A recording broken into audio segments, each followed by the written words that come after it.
Okay, good afternoon-ish to everyone. It's nice to see you here. This is going to be our last official Pathway to Judaism class until after high holidays, when I'm going to go back to the beginning, primarily aimed at new students. But of course, if you would like to return and keep learning and review, everybody is always welcome. As I've said from the beginning, whether somebody is on the pathway to conversion, or whether someone is already Jewish, or whether they're not sure if they want to be Jewish, they're always welcome at any time. So, but this will be the last official one. And for those of you that have been here from the beginning through the end, we can meet individually to talk about the next step in your process. For some, that will mean Brit Milah. For others, that will mean Hatafat Dam Brit. That's the small taking of a drop of blood. And for everybody who wants to convert, eventually it's going to mean Beit Din and Mikvah. But all of that is going to be handled on a case-by-case basis. So there's no point meeting as a group to talk about that. But what I do want to do today is give you one last chance as a group to cover any questions that are still lingering. Obviously, you can always ask me a question any Shabbat that you're here, or by email or text message or whatever. But some questions are good for a whole group to hear, because they're often questions that everybody's asking or thinking. And so I'd like to make sure that we can finish up with one more round of Q&A. Good? Good.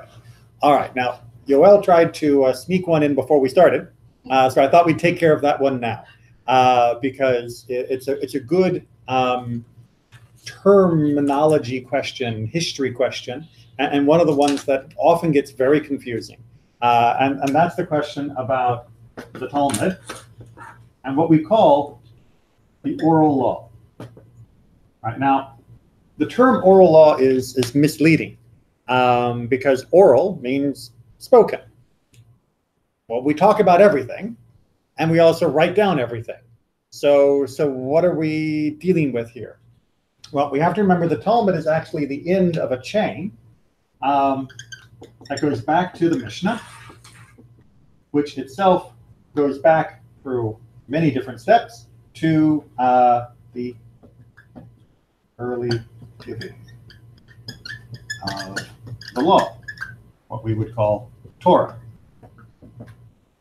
Right, so the Torah, as you all know, is very easily put into a nice book called the Chumash, the first 5 books of the Tanakh, the first 5 books of Moses. But hopefully you've also now realized by either personal study or discussion together that just picking up the book, opening to a page and reading doesn't make things clearer. Some things, yes, but the things that you think are clear probably need more information, and the things that are definitely unclear, you need more information. Thankfully, we believe that when God was giving us the laws, that he didn't just give us the written book, that he gave us the written version and an explanation. Right? So when we talk about the oral law, what we're talking about is that explanation of the written law. Right? It is the teacher's notes. As any good teacher knows, when you teach a topic, you'll say in 1776, and July 4th, the Declaration of Independence was announced to the people. It was actually signed before that, but it was announced for people on July 4th. Okay, that's great. That's a lovely sentence, and you can put that in a textbook. But then the teacher is going to explain to you what that means, like what I just did, right? In 1776, July 4th, the Declaration of Independence was announced. Parentheses, it was actually signed before that. Right? I didn't write down, it was actually signed before that. I am giving you that information to help explain the information that is written. Right? That is what we call the oral law. It is that additional teacher's notes to help make sure that you understand how it all fits together. Now, the beautiful thing about that is that the oral law can be brought out through a combination of midrash and logic. You can get to the same place, but it's much, much harder. Instead, by preserving those original teacher's notes that God gave Moses, that Moses gave Joshua, that Joshua gave the people who came after him, and so on and so. By keeping those teacher notes, we were able to make sure that we understood the Torah in a way that we all agreed on and that was much deeper and fuller for an understanding. Classic examples, it says you'll bind these as a sign before your eyes and on your arm. Nowhere else in the Torah does it tell us exactly what goes in. It says these words, but which words? The Torah doesn't tell us. The oral law does tell us. Nowhere in the Torah does it tell us exactly which type of color to use for techelet on our tefillin, on our talit, the tzitzit, what color blue to use, but in the oral law it does. Nowhere in the Torah does it tell us precisely how to slaughter an animal. It says that we're supposed to do it in the way God tells us, but there's no description of exactly what knife to use, where to put the knife, how to kill the animal. So the Torah itself demands that we look into the teacher notes to figure out how to do these other things. Like I said, that was passed along, but we also have copies of the Midrash and the explanations and the debates, which help us understand why the oral law is what it is. So it isn't just shut up and listen. There's also an explanation. However, in every generation, different teachers explained it a little differently. Same answers, same content, right? They're still going to tell you how to make your tzitzit the same way. They're still going to tell you how to kill an animal the same way. But every teacher has a different style of how they explain how they explain things. Some teachers are super long-winded. They talk and talk and talk and talk and talk. Other teachers are very short and concise. Some teachers like to use lots of examples. Some teachers like to use lots of general rules. Different teachers had different ways to give the same information. Over time, however, it was hard for all of those teachers' students to remember all the information correctly. And so what was decided was to take one version of how it was taught and put that together in one book. And that book is called the Mishnah. So when we read the Mishnah, we are reading one version, generally speaking, the shortest and clearest teacher notes of how to explain it. There are other versions of how to do that. We call that the Tosefta, or in the Talmud, we also see pieces called the Breita. And those are other teachers' ways of explaining the same material. And those are very important and very useful, even though the Mishnah is considered to be the most authoritative version of how to explain that material. How are we doing so far? Okay.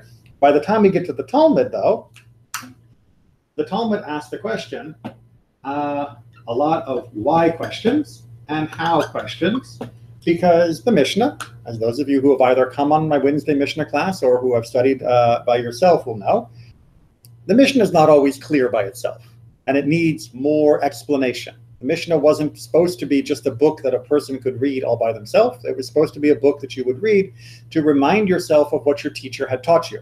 And your teacher, when teaching you Mishnah, would add a lot of extra information. So a lot of that other information comes out in the Talmud, and also more complicated questions come out into the Talmud of, okay, so the Mishnah says this, but what about in this really weird case? How does the Mishnah work? How do we actually make it apply? And so all of this is still called the oral law, but of course, all of it is based on the Torah and keeping the explanation that has been going hand in hand with the Torah the whole way. Does that make sense? Does that help answer the question you had at the beginning? Yep. Okay. After we get past the Talmud, we no longer have official records of the oral law. After that, we have interpretations of the oral law. And so then you have different interpretations, which will grow. And so you'll have Sephardic interpretations and Ashkenazic interpretations. And in the Ashkenazic, you'll have the German interpretations and the Poland interpretations and the Lithuanian interpretations, which are only going to be a little different on some things. But those are the traditions of interpretation that grow in different Jewish communities. But those are only interpretations, so they can't say, everyone has to do it my way. What they can say is, in our community for 300 years, this is the way we've done it. Make sense? Okay. Very important to remember, the Talmud is the last universally accepted and recognized Jewish book. Right? Every book that's been printed after that is basically commentary. It is interpreting from here back, but it's not required for a Jewish community. Each Jewish community is allowed to build their own interpretation within the limits of logic and common sense of the Talmud and what it says in order to keep moving that community forward as it fits in their community. Good. The two is the Babylonian Talmud and Jerusalem Talmud.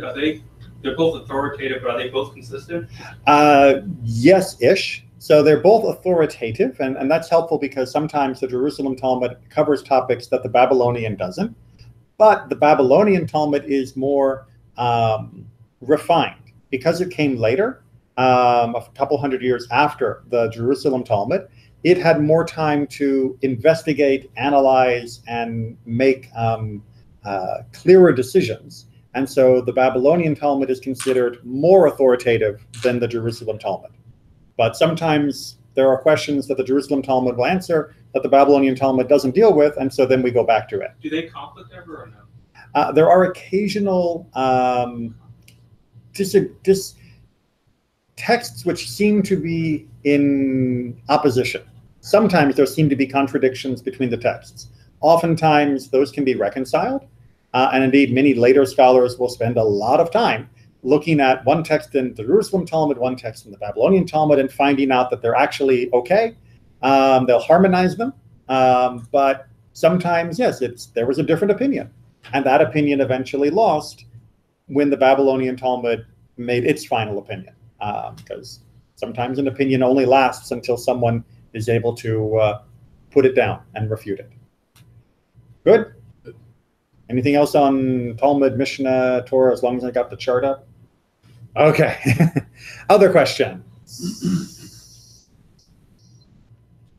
I think there was one more you mentioned a little bit before we started. Yeah, the challah. When you purchase the challah, do you have to do the prayer for separation from purchase? Okay, so the question is challah. Now, let me just make a little room.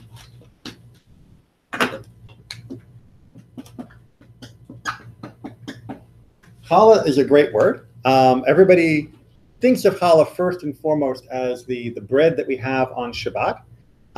But technically, that's not what challah means. It is what we say, and you're not wrong for using it. And when I bring out the challah at the end of services, that's definitely what we're going to call challah. And I'll come up and I'll say, have a piece of challah. That's okay, right? It's fine. But technically, challah is not lechem, right, which means bread. Challah is the portion taken for baking for the Kohen. So we are supposed to take a portion of the bread that we are about to bake from the dough, and that was supposed to be given to a Kohen. So go back 2,000 years, you're living in a Jewish town, and it's time to bake your bread. And so you make up your big batch of dough, and you will take off a portion.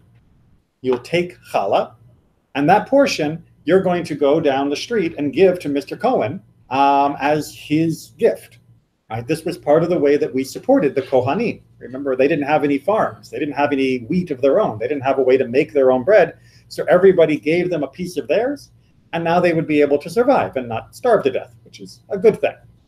So the challah was the portion that you would take before baking your bread, before doing the dough. Now, we're not going to go into all the technicalities. You can look these up quite easily. But now, and even back then, you only say the bracha, you say the blessing, only if you're baking a large enough amount of dough. Most people, if you're just baking like 1 or 2 loaves for just you and your family, you're not making enough to make the blessing.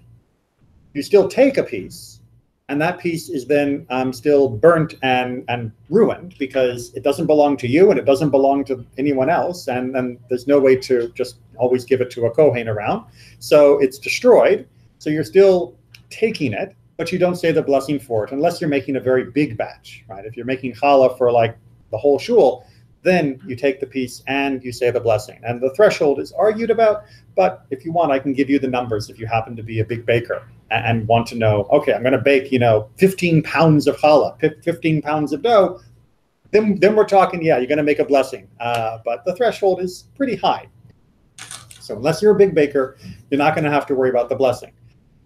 You do still have to, however, take that pinch from your dough. It doesn't have to be a big piece, just a little piece. You ball it up. Usually people just wrap it in a bit of aluminum foil. They stick it in the corner of the oven and they just let it go.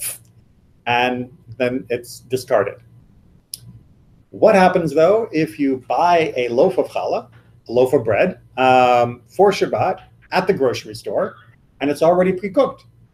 Do you have to take anything from it? Do you have to make a blessing on it or anything like that? And the answer is no. You don't need to do anything except, do the normal blessings before we eat lechem, before we eat bread. Because it was the baker's responsibility to take the challah, not the buyer's responsibility to take challah. So that absolves you of that responsibility. Make sense? Yeah. Okay. Different versions. That's one of the Right. That doesn't affect the kosherness of the bread then? No, it doesn't, because we are. It's the like I said, the baker's responsibility, not mine. The ingredients of the bread would not be the change. Now, if you're buying pig bread, got a problem, but it doesn't actually change the kosher status. Like if you kill an animal wrong, it affects the kosherness, right? Correct. Yes, it does. Yes, it does. And in the old days, when it came to tithing, whether you tithed it or not could make a question of whether the person who was getting it from you would also have to go ahead and tithe it just in case you hadn't. But this we're not concerned with. More questions? Yeah. Rabbi, how we can deal with the, with the nidah on this day? We have to keep those laws too. Yes. So don't worry, I'm not going to draw pictures, but.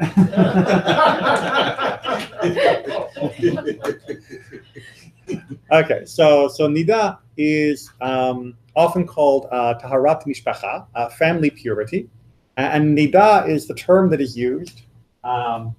You'll also hear it pronounced nida for the monthly cycle for a woman. Now, it's a little complicated, and this is something best done sort of one-on-one for a discussion. But I'll give you the basic view that the Torah has, and then I'll explain how we end up with something slightly different, and then tell you what your options are for today. So the basic view of the Torah is that when nidah happens, from start, you start counting 7 days, right? 1 day, 2 days, 3 days, 4 days, 5 days, 6 days, 7 days. And during all of this time, right, you are tameh. Put an I there to make it look a little bit more than tame, right? You are tameh, right? And tameh means you are ritually impure. And during this time, right, there is no hanky-panky between husband and wife, right? So from the start until the end of the 7th day, the husband and wife are not intimate during that time. Now, at the end of it, then you would have to do what we call going to the mikveh, and then you resume your relationships together. Make sense? Now, in the ancient world, when there was concern, more of a concern about ritual impurity, there would also be a separation, so you wouldn't be touching each other during that time. You wouldn't be even normal touching, not just special touching. You also wouldn't be doing during that time. But now, because we don't have the issues of sacrifices and other things, that's not such an issue. But the sexual things are definitely still out during that 7 days. However, there is another type of separation that can happen in in the course of a regular life. So we call that zava, or zav for a man, but for a woman it is perhaps more likely. Talk about that. This is when you have a irregular sign, right? So let's imagine that a woman normally has her period at a regular time, and then all of a sudden, 2 weeks early, she starts showing signs like she is going into her regular cycle, but it's 2 weeks early. It's completely in the wrong time of the month. That is what we call a zava. She becomes in a special category, and what you do there is you wait to stop, right? So that it's no longer happening. And then you count 7 clean days, right? So if it happens at an unusual time, then you do, okay, it's happening, it's happening, it's happening, it's happening. Now it's stopped. Okay, 1, 2, 3, 4, 5, 6, 7. Go to the mikveh, and now I'm fine.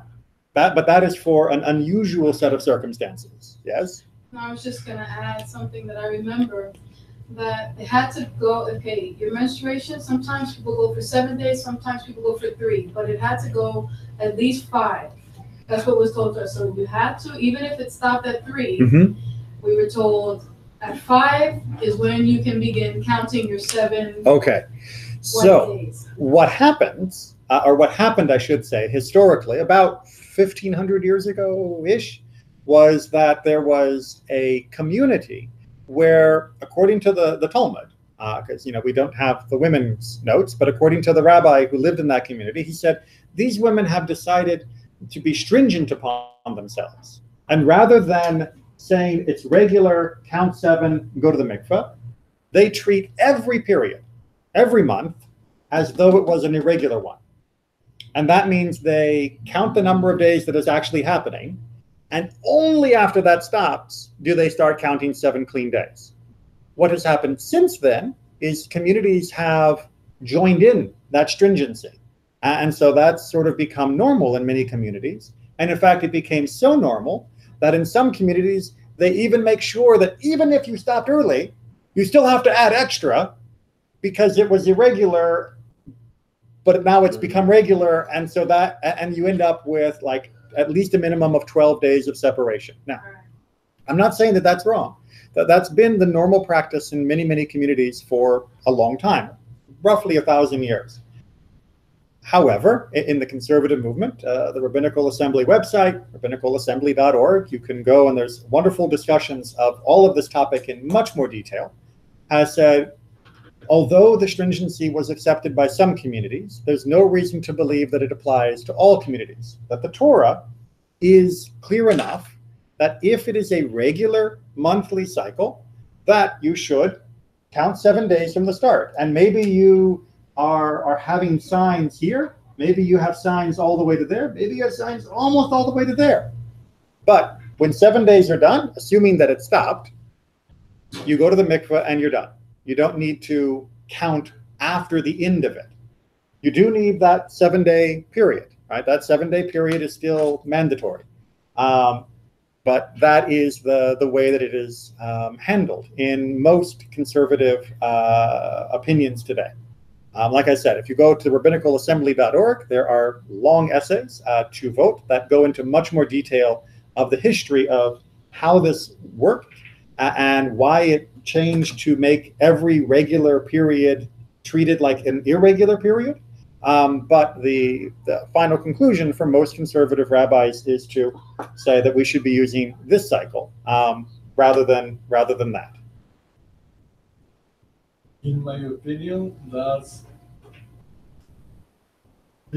because in the law of the Judaism, it is that you need to have more kids and reproduce your, Then I am a doctor in Mexico, and normally when a woman has a 28-day period, right, they ovulate at the 14th. Yes. But if you want to have a boy, you need to have a relation before the ovulation. Just earlier, yeah. You have to give them a head start. Yeah, That's slow. Yeah. When I saw that, I said, okay, these guys want to have all pure guys. And it's definitely true is that this cycle, right, when having the average woman's body, right, which is about 5 days on average for showing signs of the menstruation, of the Nida period, that if you have 5 plus 7 for the average person, that you end up, right, coming just to the fertile period, right? That your fertile ovulation is just about ready to get going. And it's likely that this process was adopted in the beginning because women noticed that if you waited until right around then, that your fertility was higher at that moment. Now, they didn't have the science behind that. They didn't have, the biology, but they could notice that if you had, your sex right after this like 12-day break or 13 or 14-day break, that bam, you had a really good chance of getting pregnant next. Whereas if you had sex on the 8th day, you weren't ovulating yet. So chances were not impossible. Please do not use this as birth control. Not impossible, but chances were you wouldn't get pregnant right after, like on day 8 or 9. So it's likely that some of the women and their families and the men thought, well, hey, this system helps us like guarantee babies, so it must be better. And that has been the normal for many communities since that happened. So either pattern is fine if you would like to adopt them, but making sure that at minimum that the 7 days from the start of nida that are separation with not being intimate together is definitely the minimum you need to be considering and holding to. More questions? I use the first cycle.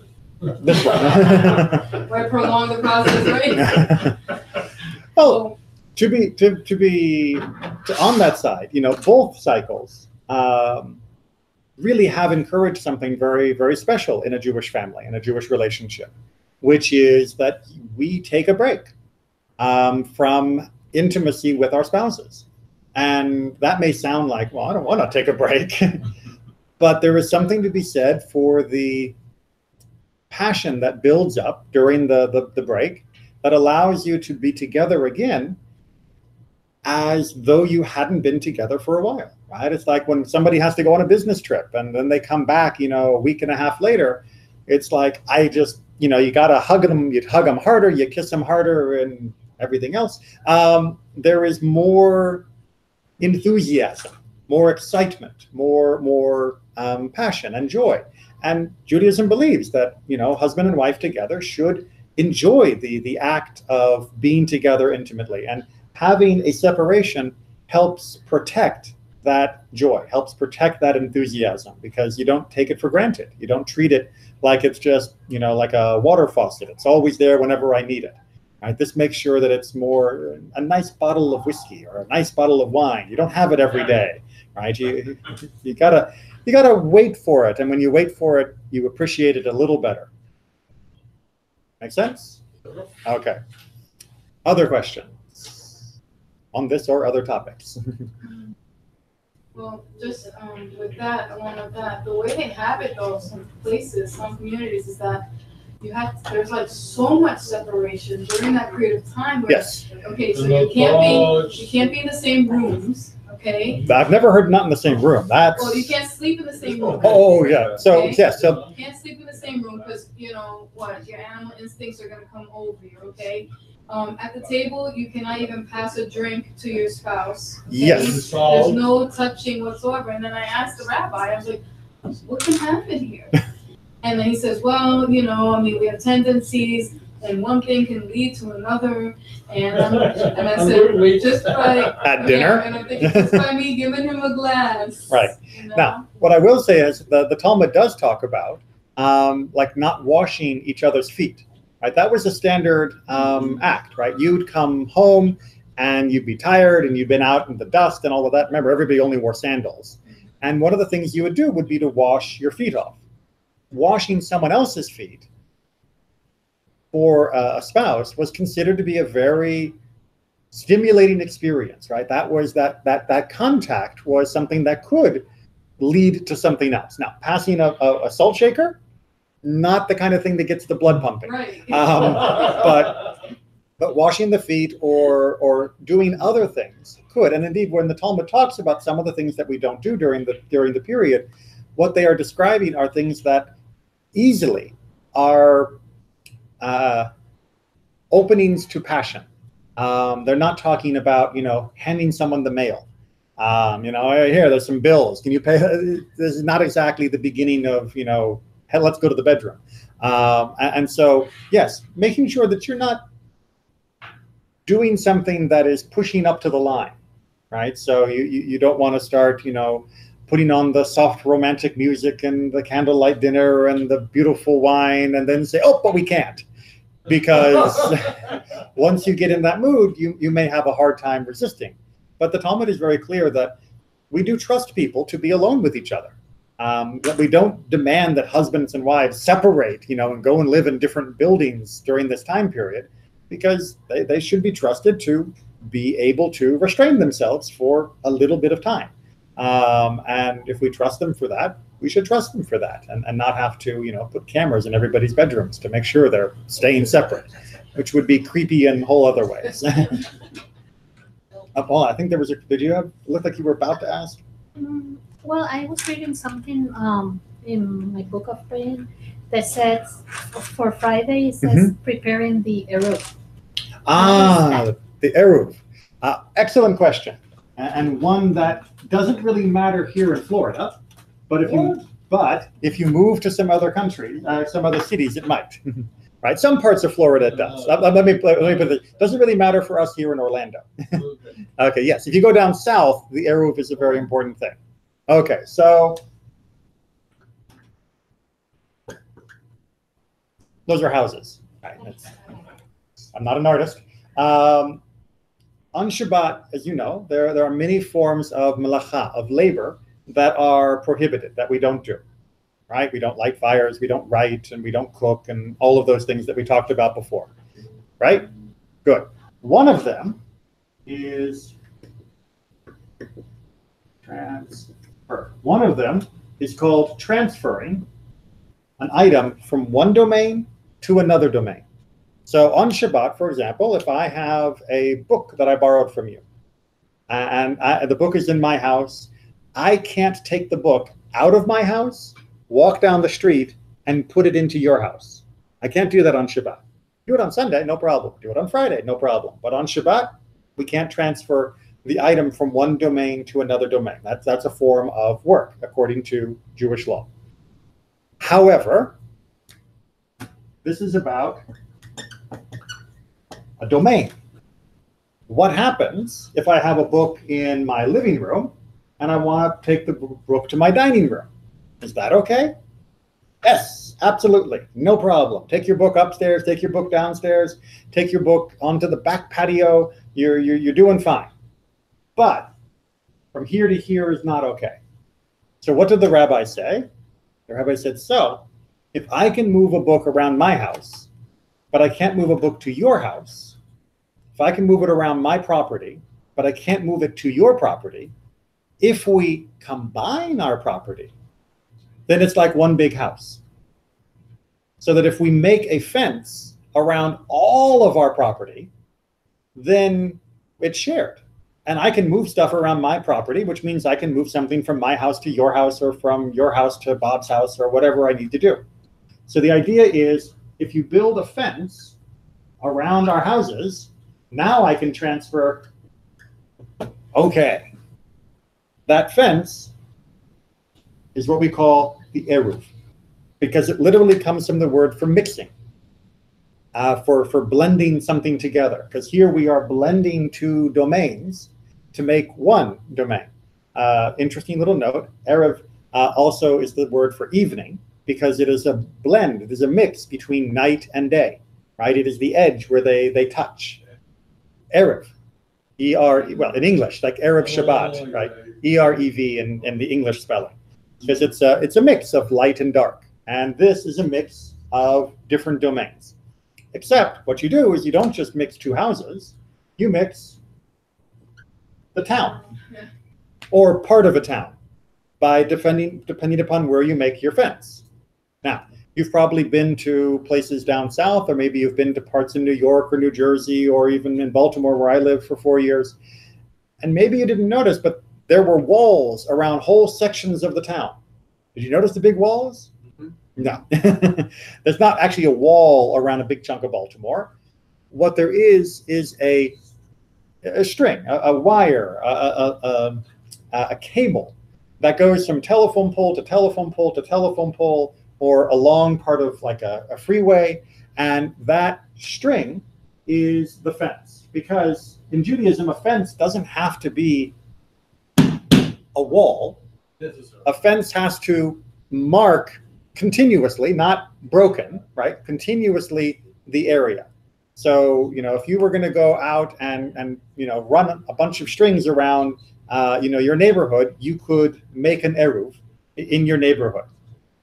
So when it says check your eruv, in communities that have one, which Orlando doesn't, in communities that have one, you have to make sure that before Shabbat begins, did a tree fall and knock down the fence? Did some utility person cut the wrong wire and now it's down? So there will be usually a website or a phone line or something where you can check to make sure that the eruv is intact. And then it's okay to carry back and forth inside the borders of the eruv on Shabbat. But yes, in Orlando, it's not a concern. Yeah. It's like they're putting too much emphasis on the procedure over the substance. Because like you said, I could be on my way to give you a book. I see the tree fall, and now I got to go back and put it inside. Actually, more to the point, you would have to just leave the book where it was. All right, I'll leave the book where it is. Yeah. I mean, that just seems like, because that whole procedure, and it seems like they're doing it for the sole purpose of getting around the prohibition against moving objects. So I was going to say that. When did this arrive? It's a loophole, essentially. So it's not actually. So this is an interesting discussion of the philosophy of Jewish law, because the rabbis. The eruv goes all the way back into the days of the Mishnah, right? So we're talking 2,000 years ago, and there's long discussions in the Talmud. There's a whole section of the Talmud that deals with the question of eruv. It's also where we learned about geometry, because they want to know about how far, and is it a square or is it a circle? It's really fascinating. It's one of the sections of the Talmud that I've read all the way through and studied quite a bit, and it's really cool. So the question is not, are they trying to get around a commandment? The question is, did they put in a rabbinic limit on the idea of what you could and couldn't move during Shabbat in order to be strict, to make sure we didn't break what the Torah had told us? And then having put that in place, they then give us a way that we are able to be more lenient. Right? So they're not being lenient on the Torah, they're being lenient on themselves. Does that make sense? Right? So the rabbis made the idea of not carrying much stricter than the way the Torah discusses it. And then they take a step back and say, but you can get around that, yes, our own decree, if you do this in order to do that. And we should probably talk about how do you make an eruv? Because it isn't just building a fence, right? You have to do something else to make an eruv. And that is called food. To make an eruv, you have to have the fence, but you also have to take something that was cooked in one place and move it to another place. Right? You have to have a potluck, basically. Because the idea is that where your food is where your home is. So if I cook here and I move it there on Friday afternoon, then I am now saying this is like my house. And therefore my house and their house are linked. And if you do that within your property, it works for everybody in the community, not just for the two people who live in those houses. It is symbolic that the whole community is connected. But you do have to do something more than just build a wall around you. Now, if you live in a town like the old city of Jerusalem, you've already got a real wall around you, and that's very, very simple. You just swap food and you're done. But in most modern towns, it's a little harder to build it. But again, it's a question not of are they making a loophole, but are they preserving the intent, which is we should be careful what we move around, while not preventing us from being able to be together. Like, for example, on Shabbat, carrying food to my neighbor's house so that we can have a real potluck. Without the eruv, that's impossible. Right? You'll notice that's one reason why we don't do like potluck kind of things on Shabbat, because on Shabbat we're not allowed to carry those things around. But so one of the reasons I thought they might have done is because I thought they wanted to allow you to do this, but also put limits on how far you can go too. That's a separate limitation. There's a Shabbat limitation on travel, which is called the Shabbat boundary of Tehum, which is about 2,000 cubits, which is about 3,000 feet, which is about 1,000 meters, depending if you use imperial or metric, outside the edge of your town, right? So if you have your your city like this, then if you want to take a walk on Shabbat, you can only go 2,000 amot past the edge of the town, right? And that's one of the things where they argue, is it a circle or is it a square, right? Because 2,000 amot this way is different than 2,000 amot this way, but it's a circle. We're going to stick with the circle. So the idea would be if you have this border, and even if you're not carrying anything, once you hit that 2,000 amot limit, you're done, right? You're not allowed to keep going because now you're traveling, right? If you're going to walk more than that past the edge of the town, you are out into the wilderness and you are traveling to the next town. That's not a stroll. That's not just, walking around for fun. That is going somewhere. And so when you hit that invisible wall, you stop and you head home. Sorry. So if it's like your house is like my house is like your house, how come a tree falling on the eruv and breaking it breaks that bond? It doesn't break the bond between us, right, but that breaks the domain boundary that was set up, because it's not just a fictional you and me, we're like brothers. Yeah. It does need a physical marker for the mixing of our domains, right? If let's use the term brother, right? So in the ancient world, you would have families where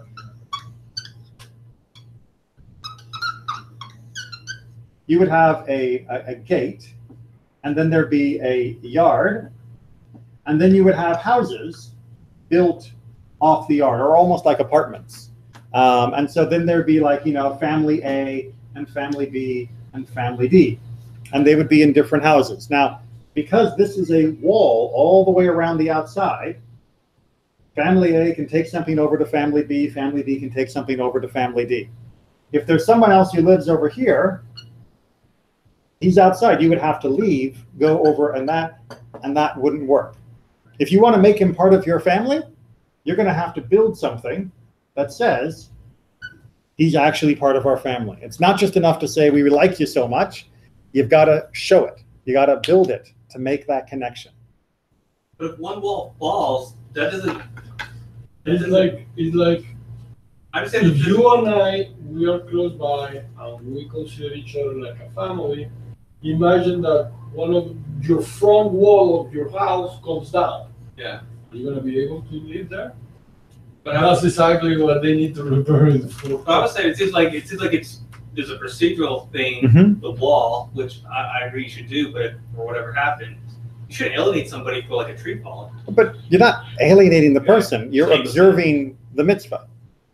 Right? And so for the moment, you can't. So, let's use something that maybe is a little bit clearer.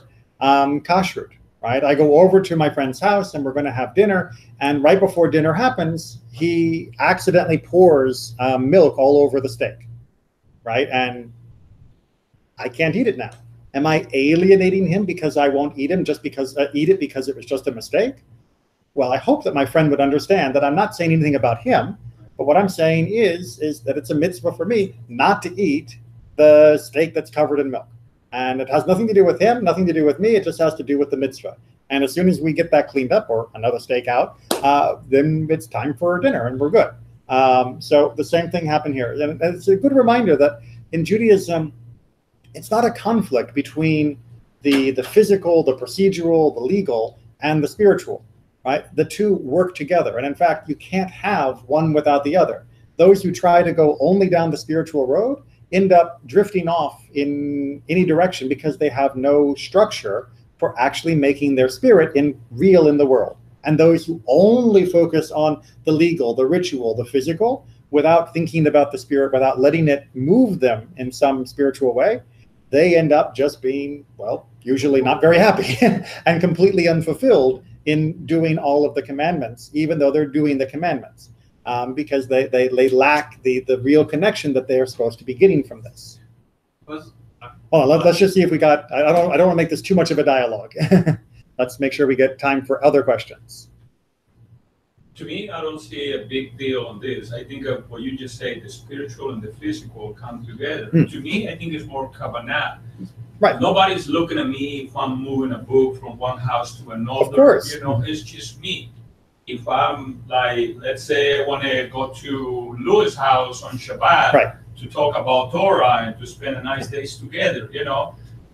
Another thing is that let me go to Louis' house on Shabbat and I'm going to make an excuse that I'm going to bring this and to sell it. You know, Right. I think it has to do more with the Kavanah. Or we're going to paint his house together. Right. No, that's a good opportunity for Sunday. Honestly, I think it's nobody's looking at me. Which You is know, rabbi, or right. it's a relationship between me and God. If I'm keeping the Shabbat, observing the Shabbat the right way or not. Which is a great opening for something that I always want to remind people, which is nobody's checking up on you, right? We don't call God a person, right? So obviously God is always there and you're always there, but that's it, Exactly. right? So if you sit down and you decide to start writing on Shabbat, it's not like there's going to be a big alarm bell going off. You know, you're not going to have the rabbi police coming through your door, you know, going, stop right there, you know, Yeah. put the pencil down. Yeah. What are you doing with that book? What are you doing? Right. Which means that you have to make sure that you are finding the motivation, that you're finding the inspiration here, right? It's not supposed to be only from external sources. We're not supposed to only be good because someone's watching. We're supposed to be following the commandments because we understand, we believe, we have accepted them as being powerful and amazing tools for guiding our life and allowing our life to be enriched with not just physical goodness, but also our spiritual and holy benefit. And if you don't believe that, no one can force you to do it. No one's going to be your parent. This used to happen to us. We used to be, hey, what should we bring to Shabbat Friday? Right. Oh, juice, wine. Okay, perfect. Juice and wine. Get it? But for some reason, an accident, you're late 1 minute, or you're not even late, but really close to the time. Mm-hmm. We're gonna bring something else because this cannot be used. Right. And that's wow. Yeah, I mean, well, Shabbat is Shabbat. Shabbat is Shabbat. And, you know, there are always ways to make it work. We've talked about this when we talked about Shabbat before, is that, yes, the Shabbat restrictions are restrictive, right? There's a lot of stuff I can't do on Shabbat that it would be convenient for me to do on Shabbat. But if I did it on Shabbat, I would never have a break, right? There would never be a moment's peace in my life. I would be always finding more things to do. And if you find an excuse one week of, it's only 5 minutes later, I'm only writing down a couple words, or, it's really important, but not like life or death important, but just, you know, kind of like businessy important, there will always be something coming up. There will always be something else important. And until you've made time for Shabbat, until you've really said, at least I'm going to try, you know, for a month, for 2 months to make Shabbat only Shabbat, it's really hard to understand how important this feels. But once you've got it, this is all freedom. This is liberating. Because now all the stuff that you normally have to do, all the regular obligations, all your normal work, it goes quiet for a day. And it's actually, you can breathe. You can hear the trees and the birds. You breathe, you know, be with your family in a way that doesn't have, in 5 minutes I've got to go do this, or in 10 minutes I have to take care of that. And if something breaks on Shabbat, you just leave it. Right? I don't have to jump in to try and fix it. It's just, okay, it broke. All right, next, let's go read a book. Let's play a game, right? Let's take a stroll. All the restrictions, or what we call fences that Right. rabbis put, is to help us observe Exactly. the mitzvot. Right. But if they are too hard for you, well, just do what you think is best. At least to start. I mean, you and God. there's a growing. I mean, for a lot of people, they feel it really hard not to be able to cook on Shabbat. They feel it's really hard not to go shopping on Shabbat because, Rabbi, I need to do my shopping on Saturday because Sunday I'm busy with my family and Monday through Friday I'm working. So Shabbat's the only time I have to go shopping, blah, blah, blah, blah, blah. It's like, you know what? You can find a way to change that. You can find a way that you can, find a half an hour to do your shopping at a different time and not do it on Shabbat. And if you start doing that, if you start making that room, eventually Shabbat becomes so special to you that when people say, there's a great movie, let's go on Saturday afternoon. Exactly. You're like, no way, I'm not giving this up for anything, right? This is not a fair trade. Right? Sure, I want to see the movie, but I'll see it on Sunday or I'll see it Saturday night after Havdalah, and then I can go do it. But I'm not trading Shabbat for anything. You don't deal with Shabbat. Right. Without making them Of course, you wouldn't make the person feel bad. No. But for yourself. Are you crazy? What? Don't you know? Heretic! What kind of evil person are you? When you finish the conversion process Yes. and you become a Jew, right? Yes. Before you were already married. Okay. After the conversion, Mm-hmm. is there any specific time that you have to get married under the Judaism law in order to be considered married? Or Sooner rather than later. You wouldn't want to put it off for 5 years. But yes, having a ceremony, which can be very simple. You just got married. A month ago, But- 2 months ago. But having a ceremony, Each other for 10 days. Yeah. So, you know. but having a ceremony, even if it's a simple one, which Jewish weddings can be really, really simple, right? And I've done lots of weddings for people exactly in these circumstances. You don't have to buy a fancy ketubah. You don't have to buy new dresses. You don't have to do anything, that's all of the stupid TV wedding stuff. It's under a chuppah with witnesses, the giving of a ring, the use of a ketubah, the sheva brachot, the 7 blessings, as we talked about when we discussed weddings. That's all you need, right? It can take literally 10 to 15 minutes to get married under Jewish law. Now, if you want to make it fancy, I've had some couples that wanted to make a really big, fancy Jewish wedding, dancing, party, feasting, and all of that. That's okay too, right? But it doesn't have to be. So there's no timeline precisely, but you should begin to think about doing it one way or the other, soonish after the wedding. Talk to your rabbi and he'll help you find a date. I'll talk to him. Yeah, I love helping with weddings. They're a lot of fun. All right. Well, there's, of course, and like I said, there's always room for more questions after this class is over, or not necessarily tonight, but emails, text messages, conversations on Shabbat, or making appointments to come in and talk one-on-one or as a couple. That is always an option. She wants to know more about the conservative movement. When did it start, and the difference between ours and Reform and Orthodox? Excellent. I'm actually working on putting together a curriculum for doing a class on the conservative movement, its history and its beliefs, that I'm planning to do in the coming year after Rosh Hashanah, Yom Kippur, and all of the holidays. We're going to be using a book that just came out by Rabbi Elliot Dorff, one of my teachers when I was in rabbinic school. Brilliant and kindest man you'll ever meet. That's called Modern Conservative Judaism. It's not really an exciting title, but it's a really good book, and it goes through a little bit of the history of where conservative Judaism began, which was in Europe, but really took off in the United States, which was right at the end. The ideas began in the 1800s, but the movement began in the very early 20th century. And the main differences, as we've sort of covered a little bit over all the classes, we've mentioned little things, is the conservative movement believes that Judaism is still connected, I erased it, to the chain of tradition, to the chain of Torah and Mishnah and Talmud and Halacha, and that chain has always been working to be alive in every generation, right? That each generation adds its own understanding to be applicable for what it needs right now. So that's why the conservative movement, for example, looks at the new social setting and says, women, sorry guys, you're no longer, the servants of your husband. You're equal now. And if you're equal, you've got equal responsibilities. So wear a talit, wear tefillin, learn how to read Torah, learn how to lead services, because you can't hide behind your husbands anymore. I'm joking, because it wasn't so much fun to be a woman back 2,000 years ago and not have equal economic rights. But now that women have equal economic rights, they get equal religious responsibilities. And that's a conservative movement decision.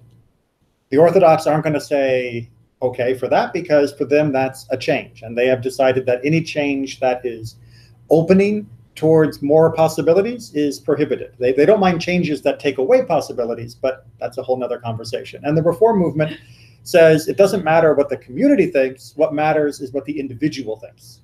Right? And the conservative movement says, you don't get to interpret all of this by yourself, right? You don't get to sit down and say, you know what? I think that God doesn't care whether we eat shrimp anymore. And so I'm going to eat shrimp and it's not a problem. You can say that, but you won't be right in the conservative movement, right? In the conservative movement, we'll say, I'm afraid that we have found no reason to interpret any of those laws to say that shrimp is A-okay with God. It's pretty clear and pretty unambiguous, right? There's not really any wiggle room around this. It's not up to you to decide if it's okay or not. It's up to you to decide if you're going to do it or not, right? Everybody has the decision and free will. So, I walk down the street, I can decide whether I'm going to punch someone or whether I'm going to say hello. That doesn't mean punching them is okay. It just means it's still my choice. But in the Reform movement, for the things like Shabbat and Kashrut and holidays and other what they call ritual commandments, it's entirely up to the individual. So that makes a big difference between our movement and theirs. And the other question linked to that one is within the conservative, are we Masorti or what part of the conservative? Right. So the conservative term is the English word, but if you live outside of America and you don't speak English, what does conservative mean? So outside of America or England, the conservative movement uses the Hebrew word Masorti, but it's the same thing, right? The Masorti movement and the conservative movement are the same. Masorti is the international name for the conservative movement. It's the non-English name for the conservative movement, so that people outside of America, pressure wash, can understand. It's not the rain. It's a bird. What's a branch? What's the name? The one that you recommended when we first started. The Observant Life? Yes, right. They explain a lot about the conservative. Yes. So the great thing about the Observant Life is it explains a lot about what conservative Judaism does and why we do it. This new book explains more of the thinking, the feeling of the conservative movement, not just the do or don't, but a lot more of the heart of the movement. And that's why I'm going to be using that for my lessons when we put that together. But I haven't got a date yet, but we will be definitely going into more detail for that.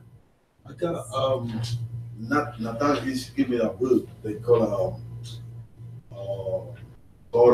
tradition. Mm-hmm. I don't know what I can find the whole, because he just give me one. Only one volume. Yeah.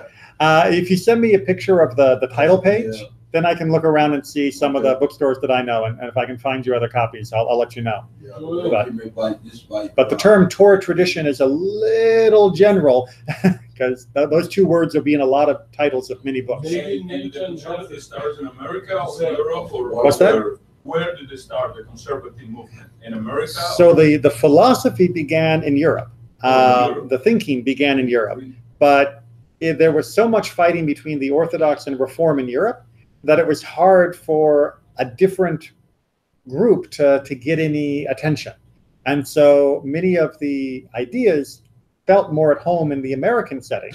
And so they brought the rabbis from Europe to America, and that was the beginning of the official conservative movement.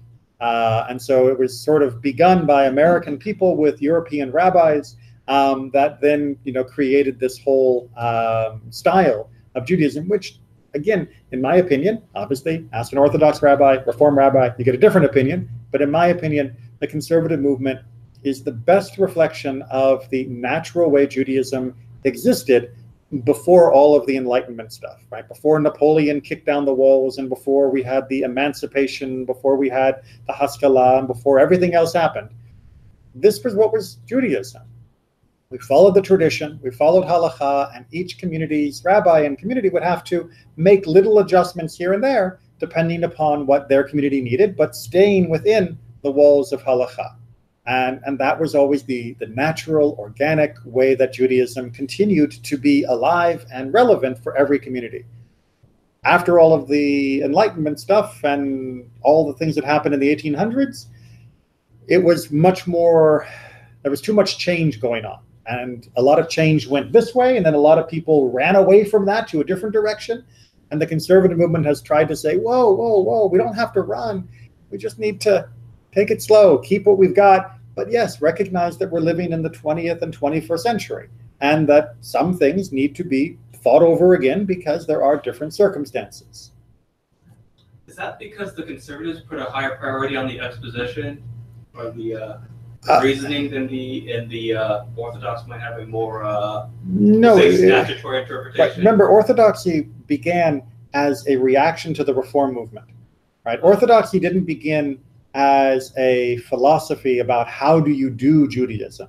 It began with a philosophy of how you shouldn't change things.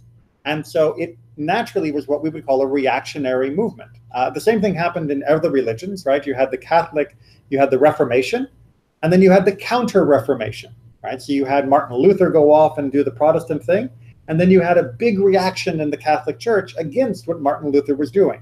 That's what happened with the Reform movement and the Orthodox movement. Is the Reform went this way, and the Orthodox didn't stay where they were.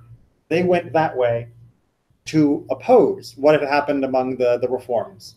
And then out of both groups, there were people who said, neither way is working really well. Neither way is the right way. Those people came together and made the conservative movement. So the conservative movement wasn't uninterrupted. It had people who went to both sides and then came back and tried to grab the middle again to make it the natural form. Some people say the Reform was because they thought Judaism was going too far in one direction, so they started the Reform. Going this way. No, the Reform movement when it began, which again, right, very, very important that everyone understands, the Reform movement when it began was very different than the Reform movement of today. Right? So when I talk about the Reform movement of the 1800s, their philosophy and their practices were very different than what it is now. Obviously, still a difference between conservative and Reform Judaism today, but a much bigger difference existed 100 years ago. So the Reform movement was the ones who basically said, look, Judaism has been smothered by being in ghettos or being in very small communities where we didn't have any freedom because the countries we lived in wouldn't give us freedom. Now the countries are giving us freedom. So we should take that freedom. And we should be allowed, because we're free, to do what we want. It's the same kind of feeling that led to, like, for example, the United States, right? We don't need a king. We don't need the rules of the past. All people are equal, right? Life, liberty, pursuit of happiness. No one should tell you what to do. Those are all the ideas that the Reform movement took and said this should apply to our religion too. It's just, in my opinion, the early Reform movement, when they did that, they threw away everything else. Right? They said everyone gets to do whatever they want. It's like, well, that's not a religion then. That's just doing what you want and then, putting the kippah on you or taking the kippah off as they did. So it made a lot of people very upset because they weren't making changes that were in the way that we'd always made changes, with debate, with discussion, with examining the texts, with finding what the verses were, looking at what past rabbis had done in different situations, comparing it to your situation. They said, no, we're going to change things because we just think that it needs to be new and free and different, and we need to fit in with the Europeans better. And the lack of debate would have led to the Orthodoxy too, because they weren't debating the changes they made. They were correct. Exactly. Yeah. So that would be I go back to the same point. Wasn't it the lack of, when I said the exposition or exegesis? Yes. Orthodox stuck in their. It ended up, yes, and maybe we should continue that conversation afterwards. So. There is a lesson that we have recorded on YouTube because I wrote the class. Yes, I did go over the movements in one of the other earlier classes. Yeah, that's the food. Yeah. Actually, yeah. So anyway, they all start on the 17th, 1800s. Exactly. All the movements are new, right? It's not, and it's not that everybody was Orthodox and then someone became Reform and some people became conservative. Everybody was Jewish.